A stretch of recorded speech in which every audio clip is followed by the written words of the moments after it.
జుట్టు రాలిపోతుందా, చర్మం పాడైపోతుందా? వీటికి కారణం హార్డ్ వాటర్ కావచ్చు. మరి ఇంకెందుకు ఆలస్యం? సిగ్నస్ వారి వాటర్ సాఫ్ట్నర్స్ ద్వారా సాఫ్ట్ వాటర్ గా కన్వర్ట్ చేసేయండి. నమస్తే, వెల్కమ్ టు సుమన్ టీవీ. నేను మీ శ్రీనివాస్.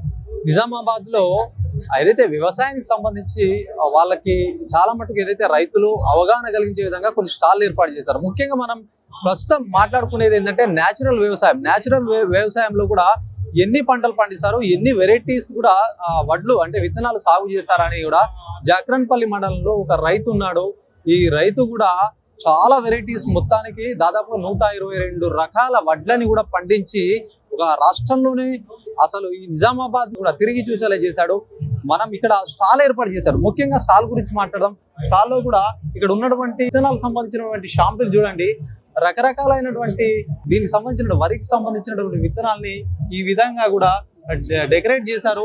చాలా రకాలు, 1, 2 కాదు, దాదాపుగా 122 రకాల వరిని అయితే కూడా సాగు చేసి న్యాచురల్ గా పండించే విధంగా చేశారు. ముఖ్యంగా కూడా ఈయన పండించే వ్యవసాయంలో కూడా ఒక స్పెషాలిటీ ఉంటుందని చెప్పొచ్చు. ఆయన చేపట్టి ఇంతకుముందు గతంలో కూడా చూసుకోవచ్చు, చిన్ని కృష్ణ వరి అని ఆ వరి పైన కూడా ఆ పేరు కనిపించే విధంగా చేశారు. శివలింగాన్ని కూడా ఏర్పాటు చేశారు. వాళ్ళ కుటుంబీకులను సైతం కూడా అక్కడ వరి పైన కనిపించే విధంగా పెట్టినటువంటి సంబంధం మాట్లాడదాం. ఇప్పటి వరకు మీరు ఎన్ని రకాల వరిని మీరు పండించారు, సాగు చేశారు? 2007 నుంచి ఇప్పటికి 122 రకాల వడ్లు పండించి 9 రాష్ట్రాలకు విత్తనాలు వేయడం జరిగింది. ఏ రైతుకు ఏ ఇష్టమైన రకమో మా పొలాలకు వచ్చి చూసి అటువంటి రకాలు వాళ్ళు కోరుకుంటే పొలం కోసిన తర్వాత అటువంటి రకాలు ఇస్తున్నాం. ఇవన్నీ కూడా అంటే నేచురల్ సేంద్రియ పద్ధతుల్లో పండిస్తారా, లేకపోతే కెమికల్స్ ఎరువులు? కెమికల్ మొత్తం నేచురల్ పద్ధతులనే పల్లిపిండి, వేపపిండి పోస్తాము, జీలు కలుపుతాము. జీలు పెరిగిన తర్వాత క్యానీలు పెట్టి మురిగిన తర్వాత ఎకరానికి 50 కిలోల పల్లిపిండి, 50 కిలోల వేపపిండి తల్లి తుకం వేసేస్తాం. ఇంకా యజ్ఞపస్తం నిజామాబాద్లో అక్కడక్కడ యజ్ఞం కాలిన బూడి తీసుకొచ్చి అందులో కలిపిస్తే ఇంకా చాలా బ్రహ్మాండంగా పనిచేస్తుంది. ఈ ప్రకృతి వ్యవసాయం చేయాలంటే పొలం మాత్రం సమానం చేయాలా. ఏ కొంచెం ఎక్కువ తక్కువ ఉన్నా కానీ గడ్డి బాగా పడుతుంది, కూలీలు దొరకరు. ఇది ప్రతి రైతు గమనించాలా. అట్లా సమానం చేసి నీళ్లు మెయింటైన్ చేసి 15 రోజులకు ఒకసారి మళ్ళీ నీళ్లు బంద్ చేసి 3 రోజులు పొలమార పెట్టాలా, మళ్ళీ ఇంటర్ నీళ్లు పెట్టాలా, మళ్ళీ 22 రోజులకు మళ్ళీ పొలమార పెట్టాలా.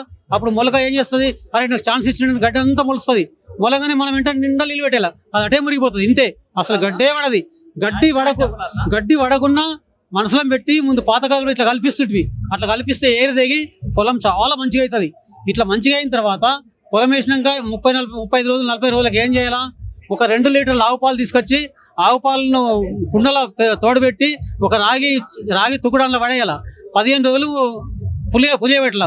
15 రోజులు నడిగి మేగడి తీసి బయట పడేసి 1 లీటర్ నీళ్ళు పోసి చిక్కగా మజ్జిగ వేసి 150 లీటర్లతోని ఆ వచ్చిన మజ్జిగను ఏ పంటకైనా పిచికారీ చేస్తే యూరియా వెళ్ళినట్టు వస్తుంది. నల్లగా అంత అద్భుతంగా పనిచేస్తుంది. నేచురల్, అది దేశీయ ఆవు పాలు ఇద్దరు ఇట్లా పనిచేస్తుంది.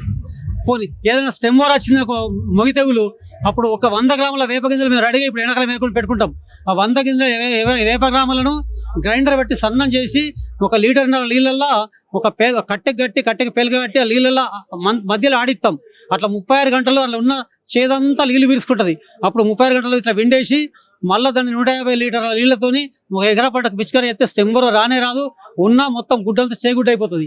ఈ విధంగా చేస్తాం. ఒకవేళ తెగులు వచ్చే సూచనలు ఉంటే 6 లీటర్ల దేశీయ ఆవు పాల మజ్జిగ, పెరుగు మజ్జిగ వేసుకొని 6 రోజులు పులియ పెట్టాలి. పులినాక అందులో ఒక 100 గ్రాముల ఇంగువ కలిపి పంట ఏపుకుంటే 200 లీటర్ల నీళ్లు, పంట వాజీ ఉంటే 150 లీటర్లతో పిచికారీ చేస్తే అసలు తెగులు రావు. చేస్తున్నారు ఇట్లాంటి వ్యవసాయం. మీరు అంతా ఎక్కడ నేర్చుకుని వచ్చి ఇక్కడ చేస్తున్నారు? నేను ఇప్పుడు భారతదేశంలో ఎక్కడ కిసాన్ మేలు జరిగినా, ఎక్కడ ఆర్గానిక్ మేలు జరిగినా ప్రభుత్వం మీద ఆధారపడకుండా సొంతం ఖర్చు పెట్టుకుని వెళ్ళిపోయి తిరిగి నేర్చుకుంటున్నా. నాకన్నా ఎక్కువ సుభాష్ పాలేకర్ ఇట్లా చాలా మంది గురువులు ఉన్నారు. ఇట్లా హైదరాబాద్లో మురళీధర్ రెడ్డి ఇట్లా చాలా మంది గురువులు ఉన్నారు. రాజీవ్ దీక్షిత్ పుస్తకాలు కూడా అది నేను నేర్చుకోవడం జరిగింది. మా ఇంట్లో ఇప్పుడు మా భార్య కుండలనే వంట చేస్తుంది. ఇంత మంచిగా వంట ఇచ్చి అలుగుని వంట చేస్తే ఉన్న పోషకాలన్నీ అనిపోతాయి. ఇట్లా నేను నేర్చుకొని ఇట్లా నేను ఆచరణలో పెడుతూ ఇప్పుడు 72 సంవత్సరాల వయస్సులో ఎంతనో కష్టపడుతున్నా. మరి యువకులకు కష్టపడడానికి ఇష్టపడతలేరు. ఇట్లా నేను ఎంజాయ్గా ఉంటూ ఓల్డ్ ఈజ్ గోల్డ్గా బతకాల. అసలు నేను పెద్ద మనిషి అయిపోయినా నా పిల్లలు చూస్తున్నారు, నా బిడ్డలు చూస్తున్నారు, భయమే లేదు. పండుగ మామిడి పండు, సీతఫల పండు మాకు ఎట్లా టుప్పని కూలుతుందో మనం కూడా మంచి ఆహారం తింటే. పిల్లలు ఎంతమంది? నాకు 3 అడుగులు, బిడ్డలు లేరు. ఎక్కడ ఉంటారు వాళ్ళు? 3 అమెరికాలో ఉంటారు. మీరు ఒక్కరే వ్యవసాయం చేస్తారు? మా భార్య మేము ఇద్దరం ఇక్కడ వ్యవసాయం చేసుకుంటాం. అందరికి ఎంకరేజ్ చేస్తూ అందరు బతకాల, అందరు ఆరోగ్యం ఉండాలా, భూమాత ఆరోగ్యం ఉండాలా, వాతావరణం కలుషితం కావద్దు, నీళ్లు కలుషితం కావద్దు. మీకు ఉదాహరణ చెప్తా, బియ్యం మొలక వేయడానికి అంటే బియ్యం నీళ్ళు వేస్తే అన్నం అవుతుందని చెప్పినా కదా. ఇప్పుడు ఆ నీళ్ళ మినరల్ వాటర్ పోతే అన్నం కాదు, అదే మున్సిపల్ వాటర్ పోతే అన్నం అవుతుంది. అంటే ఎంత చిడ్డ నీళ్ళు మినరల్ వాటర్ బయట కొనేటి కెమికల్ కలిపి ఉంచుతారు కాబట్టి ఆ నీళ్ళు తాగితే మనం ఆరోగ్యంగా ఉండం. అప్పుడు మున్సిపల్ వాటరే తాగాల. ఇట్లా ఉదాహరణ ఇది. ఇప్పుడు మీ పిల్లలకు మీరు ఇక్కడ నుంచి మీరు పండించిన బియ్యం పంపిణీ చేస్తారా, లేకపోతే వాళ్ళు అక్కడ వాళ్ళు వచ్చినప్పుడల్లా వాళ్ళ ఫ్లైట్ మీద ఎంత వదన ఉంటుందో అన్నీ తీసుకుపోతారు. ఎక్కువ తీసుకుపోతుంది కాదు, అవకాశం లేదు. వాళ్ళు 65 కిలోలు తీసుకుపోవాలి ఒక మనిషి ఏమాట, అంతే తీసుకుపోతారు. వాళ్ళు వచ్చినప్పుడు సంవత్సరం తీసుకుపోతారు. మీరు ఓన్లీ ఇక వ్యవసాయానికి సంబంధించినటువంటి వరికి సంబంధించినటువంటి డిఫరెంట్ ఇవే పండిస్తారా, లేకపోతే ఇంకా సిరిధాన్యాలు తృణధాన్యాలు అంటారు అవి అట్లాంటి ఏమైనా పండి? అంటే ఇది డిఫరెంట్ వరి రకాలు పండిస్తాం. ఇవన్నీ ఒకసారి ఏమనిపించిందంటే కాదరవల్లి గారు, మైసూరు గారు చిరుధాన్యాలు కూడా చాలా పని చేస్తుంది, అది కూడా పండించుకొని తింటే బాగుంటుందని మరి కొనుకొచ్చుకొని తినే బదులైంది ఒక 15 నిమిషాల పొలం జడిపేసి ఎత్తు వేసి అందులో 6 రకాల సిరిధాన్యాలు, అందరికి 5 రకాలు గుర్తు 6 ధాన్యాల సిరిధాన్యాలు తీసుకొచ్చి వేసేసి పండిస్తే అక్కడ ఎవ్వరు వేయలేదు కాబట్టి పిట్టలకు బాగా ఇష్టం. ప్రకృతి వ్యవసాయం అంటేనే పిట్టలకు బాగా ఇష్టం. అయితే నేను ఒక్కడే ఉన్నది కాబట్టి బాగా మేసేసిపోయినాయి, కొన్ని వెళ్ళినాయి. అట్లా అవి కూడా పండించి చూసిన, మళ్ళీ పొలం చేసి ఇప్పుడు పొలం వేస్తున్నా. ఈ రోజు చెప్పగానే మన ఎమ్మెల్యే గారు వచ్చి చూసినందుకు నేను చాలా సంతోషపడుతున్నా. మరి దేశీ వాళ్ళ రకాలు కెమికల్ పోతే వండేస్తారు, ఇది కెమికల్ లేకపోతేనే వండుతాయి. కెమికల్ పోస్తే గౌసు పోతాయి ఎత్తి ఊరికి.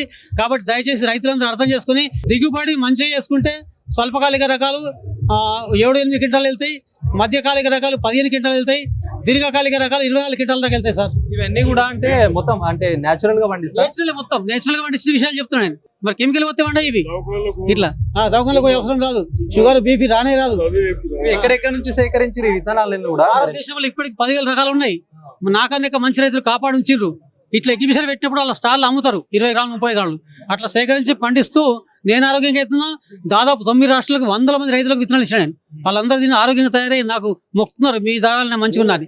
అంత ఎంత ఆనందం అనిపిస్తుంది సార్. ఎట్లా అనిపిస్తుంది మీకు ఇప్పుడు ఒక రైతు మన నిజామాబాద్ జిల్లాలో ఇన్ని వెరైటీస్ సేంద్రియ పద్ధతిలో కూడా పండిస్తున్నారు, దీనిపైన మీకు అసలు ఎట్లా అనిపిస్తుంది? చిన్న కృష్ణుడు గారు వారు చాలా రోజుల నుంచి డిఫరెంట్ ప్లేసెస్ నుంచి మనకి ఏదైతే కావాల్సిన విత్తనాలు బాగుంటాయన్న ఉద్దేశంతో చాలా టైపు వరి ధాన్యాలు కానీ పప్పులు కానీ పప్పు దినుసులు కానీ పండించడంతో తప్పనిసరిగా వారి సూచనలు వినాలి. వారు ఎక్కడైతే పండిస్తూ ఉన్నారో ఆ పంటను చూడాలి. మనం కూడా ఆ విధానం పాటిస్తే ఇప్పుడే నేను చెప్పినట్టు కెమికల్స్ వాడకుండా, ఎరువులు వాడకుండా మన ఆరోగ్యానికి మంచిది కానీ ఎక్స్పోర్ట్ చేసుకోవడానికి కానీ అవకాశం ఉంటుంది. కాబట్టి తప్పనిసరిగా దిగుబడి ఫస్ట్లో 2వ-సారి 3వ-సారి నుంచి ఇంకా ఎక్కువ వస్తుంది. కాబట్టి మనం చేస్తూ ఉంటే ఆ భూమి సారవంతం పెరిగిన కొద్దీ దిగుబడి ఎక్కువ వస్తుంది. కాబట్టి తప్పనిసరిగా మన చిన్న కృష్ణుడు చెప్పింది పాటించాలని ఆలోచిస్తాను.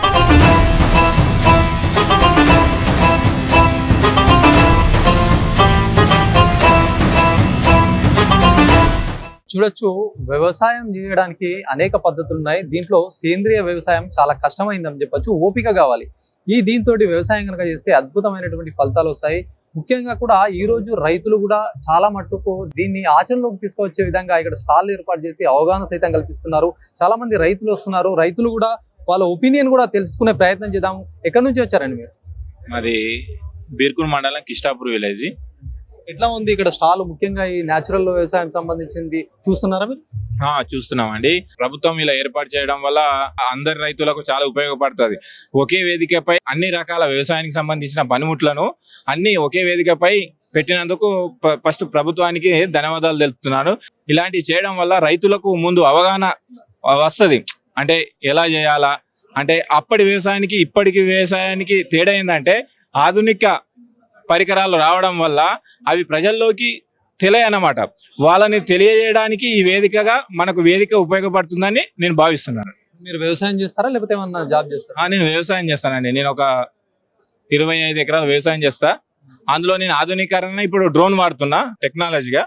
కావున డ్రోన్తో వ్యవసాయం చేయడం వల్ల టైం ఆదా అవుతున్నది, మందు సేవ్ అవుతుంది. కావున నాకు చాలా సులభతరంగా ఉన్నది. కావున ప్రభుత్వము అందరికీ ఈ విధంగా పనిముట్లను పెట్టి అందరికీ సబ్సిడీలు ఇవ్వాలని నేను ప్రభుత్వానికి కోరుకుంటున్నాను. ఈ సేంద్రియ వ్యవసాయం అనేది ఇప్పుడు చాలా మట్టుకు కూడా నేచురల్ గా కాకుండా కూడా ఈ కొన్ని రసాయన మందులతో పండిస్తున్నారు. నేచురల్ వల్ల కూడా అనేక లాభాలు ఉన్నాయి అంటున్నారు. అట్లాంటి పైన ఏమైనా దృష్టి సారించే అవకాశాలు ఉంటాయా రైతన్నలు? ఉంటాయండి, కానీ దాన్ని ఎట్లా అంటే ఇప్పుడు సార్ చెప్పినట్టు మనకు దాన్ని బాగా కష్టం చేయాలా. కష్టం అంటే ఇక అన్ని అంటే ఓపికతోటి అన్ని కలియ చేయాలి. అంటే ఆ యొక్క ఆకు చెట్లను కానీ అవి అంటే నీళ్ళలో వేసి మరిగించడం అలాంటివి చేయడం వల్ల చాలా ఫలితం ఉంటాయి. కానీ ఈ రోజుల్లో ఎవరికి ఓపిక లేకుండా అయింది. కావున చేస్తే అద్భుతాలు కూడా నెక్స్ట్ ఫ్యూచర్ లో అద్భుతాలు కూడా సృష్టించవచ్చని నేను భావిస్తున్నాను. చెప్పండి, ఎట్లా ఇప్పుడు ఇవన్నీ స్టాల్స్ అయితే కనిపిస్తున్నాయి, ముఖ్యంగా న్యాచురల్ పద్ధతిలో పండించే రైతులు కూడా ఇక్కడ కనిపిస్తున్నారు, అనేక స్టాల్స్ ఉన్నాయి. మీరు ఒక రైతా లేకపోతే ఎట్లా చూడడానికి వచ్చారు? రైతే, నేను ఒక రైతే. ఏం పండిస్తారు? 8 ఎకరాలు వరి పండిస్తాను. కాకపోతే రైతులకు ఇట్లా సహకరించడం చాలా బాగుంటుంది. గవర్నమెంటే ఖర్చు పెట్టుకొని పెట్టడము ఇది ఫస్ట్ టైం. మేము ప్రతిసారి హైదరాబాద్ వెళ్తాము, హైటెక్ సిటీలో ప్రైవేట్గా, అది ఓన్గా డబ్బులు ఖర్చు పెట్టుకొని ఇక్కడ భోజనాలు అరేంజ్ చేయడము, స్టాల్ గవర్నమెంట్ పెట్టుకోవడము అనేది, ఇలాంటిది ప్రతి డిస్టిక్ పెడితే బాగుంటుంది, రైతులకు ప్రోత్సహించేలాగా ఉంటుంది. అంటే దీన్ని బట్టి నేర్చుకునే అవకాశాలు చాలా ఉంటాయంటారు రైతులు? నేర్చుకునే అంటే అవగాహన అనేది అది ప్రతి ఒక్కరికి ఇప్పుడు ఇక్కడికి వస్తే ఒక్కొక్కటి ఏంది అనేది అర్థమవుతుంది. ఇప్పుడు చెప్పింది వేరు, ఇక్కడ వాళ్ళు పండించి మనకు చూపించింది వేరు. చెప్తారు ఇట్లా వేయాలి అట్లా వేయాలనేది. ఇప్పుడు ఒక రైతు చెప్పిండు, పెద్ద మనిషి చిన్ని కృష్ణ చెప్పిండు, ఆయన చాలా బాగా చెప్పిండు. ఆయన ఎంత కష్టపడితేనే ఆ స్థాయికి వచ్చిండు.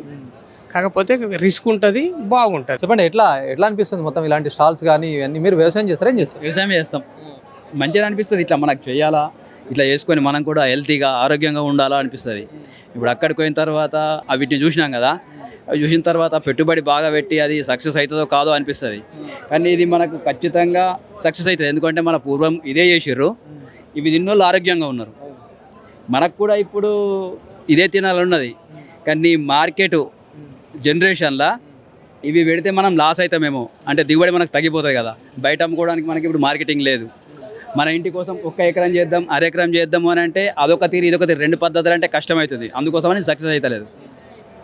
మేము అనుకుంటున్నాం ఎన్నో రోజులు అంది మన వారి మనము మందులు లేకుండా పండించుకోవాలని, కానీ సాధ్యమైతే లేదు. బయట మనకు మార్కెట్ లేదు కదా. దాని గురించి మంచి మార్కెట్ ఉంటే ఇట్లాంటి ఎక్కువ పండించే అవకాశాలు ఉంటాయి. దీంతో మనకు పర్యావరణం మంచిగా ఉంటుంది, మన నేల తల్లి బాగుంటుంది, మనము మంచిగా ఉంటాం, ఏ రోగాలు రావు. ఇప్పుడు ఎన్ని రోగాలు వస్తున్నాయి, రకరకాల ఇది తింటున్నాం, రకరకాల రోగాలు వస్తున్నాయి. అదే ఇవి తింటే మన భూమి బాగుంటుంది, మనము బాగుంటాం, ప్రకృతి బాగుంటుంది, అందరూ మంచిగా ఉంటారు. ఎప్పుడో అప్పటి కాలంలో ఏంది జనాభా ఎక్కై మనకు వాటర్ సొల్యూషన్ లేక మందులు తీసుకొచ్చి మా నాన్నల టైం లోపలనే తీసుకొచ్చిరట. అప్పుడు మా వాళ్ళు యూరియా వెళ్ళమంటే భయం పట్టిరట, ఏమవుతుందో భూమి అని. ఇప్పుడు విచక్షణ రహితంగా చల్లుతున్నాం. ఈ గవర్నమెంట్లు ఇవన్నీ చెప్తున్నాయి కదా, మళ్ళీ మనము ఫీల్డ్లోకి వెళ్ళిన తర్వాత ఇదంతా వాళ్ళు మనకు ఏంది సపోర్ట్ ఇయ్యరు. ఇప్పుడు ఉంది ఈ ఆర్గానిక్ వేసుకుందామని అంటే, ఇప్పుడు డిఏపికి యూరియాకు వాళ్ళు ఎంత సబ్సిడీ ఎంత ఇస్తున్నారు, మరి ఆర్గానిక్ సబ్సిడీ ఎందుకు ఇయ్యరు? ఇది మంచిది వచ్చాడుదా? గవర్నమెంట్కి తెలుసు కదా. ఇప్పుడు పెద్దోళ్ళకి తెలియాలా, ఎవరైతే జ్ఞానవంతులో వాళ్ళు చెప్తున్నారు, వాళ్ళ దగ్గర అధికారం లేదు, వాళ్ళు చెప్తే ఎవరింటలేరు. అరే ఇవి వేసుకుంటే మనకు పైసలు ఏమొస్తాయిరా, మార్కెట్లో వేసుకున్నాయి, ఒక్క యూరియా సంచి వెళ్తే ఒక్క బిజ్ అంతే మన పంట మంచిగా అయిపోతుంది ఇట్లా అనుకోవడం. దాంతో నేల ఖరాబ్ అవుతుంది, తిన్న మనుషులు ఖరాబ్ అవుతున్నారు. మరి దేనికి సబ్సిడీ ఇస్తున్నారా? ఇస్తలేరు. గవర్నమెంట్ దీనికి సబ్సిడీ ఇస్తలేరు, ఇది ఫామ్ అవుతలేదు. అది ప్రాబ్లం. ఎవరైతే తెలిసిన వాళ్ళు ఉన్నారో నాలెడ్జ్, వాళ్ళు దీన్ని ఎంకరేజ్ చేస్తలేరు. ఇప్పుడు చెప్పారు ఇక్కడికి వచ్చి ఆవి చేయాలని చెప్పారు, కానీ చేతుల లోపల మాత్రం లేదు. చేతుల లోపల లేదు, మాటలు మస్తు చెప్తారు, అది ప్రాబ్లం. ప్రకృతి వ్యవసాయం అనేది ఆరోగ్యానికి మంచి, ఆరోగ్యమే మహాభాగ్యము. ప్రభుత్వాలు తీసుకున్నటువంటి సంక్షేమ పథకాలలో దీన్ని కూడా ప్రవేశపెట్టి వాళ్లకు ప్రోత్సాహాలు ఇచ్చినట్టయితే ఇంకా సువిశాలమైనటువంటి క్షేత్రంలో వీళ్ళు వ్యవసాయ పెట్టుబడులు పెట్టి వాటిని పంట సాగు ఎక్కువ చేస్తారు. చిన్ని కృష్ణుడు గారు మాకు దాదాపు 6-7 సంవత్సరాల నుంచి సుపరిచితుడు. తను ఎన్నో కార్యక్రమాలలో పాల్గొని సెంట్రల్ లెవెల్లో కేంద్ర ప్రభుత్వాలతోని రాష్ట్ర ప్రభుత్వాలతోని అవార్డు గ్రహీత. అంటే అందరి ఆరోగ్యం గురించి ఆహర్నిశలు కృషిస్తూ పంటని అంటే ప్రోత్సాహాలు ఇచ్చినట్టయితే తాను ఇంకా ఎక్కువ మొత్తంలో పండించి అందరికీ మేలు జరిగే విధంగా చూస్తారు. తర్వాత ఇది మనం భారతదేశం భరతుడు జన్మించింది. 70% వ్యవసాయధారిత కుటుంబాలు మన భారతదేశంలో ఉన్న 70% మంది జనాభా వ్యవసాయం మీద ఆధారపడి ఉన్నాం. దీని గురించి చట్టాలు, కోర్టులు, ప్రభుత్వాలు ఎన్నో సంక్షేమ పథకాలు ప్రవేశపెట్టి ఆరోగ్యంగా ఉండాలనే ఉద్దేశంతో ప్రకృతి వ్యవసాయాన్ని ఇంకా ముందుకు సాగాలంటే ప్రభుత్వం కృతనిశ్చయంతో వారికి ప్రోత్సాహాలు ప్రకటించి వారిని మంచి చైతన్యవంతులు చేసినట్టయితే మనం అందరం ఆరోగ్యమే మహాభాగ్యం అనే ఒక సూక్తి ఉంది. దాని ప్రకారం మనం మంచి ఆరోగ్యవంతులమవుతాము. ఇదంతా ఇంకా విస్తరణ బాగా అయిపోతుంది. వ్యవసాయ విస్తరణలో ఇది ఒక భాగం అవుతుంది. వాళ్లకు రాయితీ ఇవ్వాలి పంటలకు. ఆ పండిన పంటకు 25 కిలోలు 12-15 క్వింటాలకు ఏదైతే ఇప్పుడు మనము కెమికల్స్ ద్వారా పండిస్తున్నామో ఆ భూములు 10 సంవత్సరాల తర్వాత సారవంతం కావు. ఆ భూములు నిస్సారం అయిపోయి మళ్ళీ అందులో ఓమ కూడా పండదని శాస్త్రజ్ఞులు చెప్పిన విషయాలు. వాటికి మళ్ళీ మనం జీలుగు విత్తనాలు అవి వేసుకుంటూ నేలను మళ్ళీ మనం డెవలప్ చేసుకుంటాం. నా పేరు సిహెచ్ జీవన్ రావు, పారాలీగల్ అగ్రి లీగల్ వాలంటరీ. నేను విశ్రాంత పోలీస్ అధికారిని. నాకున్న పరిపూర్ణమైన జ్ఞానంతో చెప్పేదంటే మన భారతదేశము సువిశాలమైంది, అన్నదాత. ఈ అన్ని కార్యక్రమాలు ప్రభుత్వాలు మన సంక్షేమం గురించి పాటిస్తుండ్రు కనుక మనం అన్నిటినీ సంక్షేమం అంటే మంచి దారిలో వాటిని ఎన్నుకొని సద్వినియోగం చేసుకున్నట్టయితే మనం మంచి వాళ్ళమైతాము. ఇతరులకు మంచి పరోపకారాయ ఫలంతు వృక్షాయ. చెట్టు కాయలు కాస్తే ఎవరి కోసం కాస్తే తన కోసం కాదు, నిస్వార్థంగా ఇతరులకు అందిస్తుంది. మన సేవ కూడా అటువంటిదే. రైతే దేశానికి వెన్నుముక.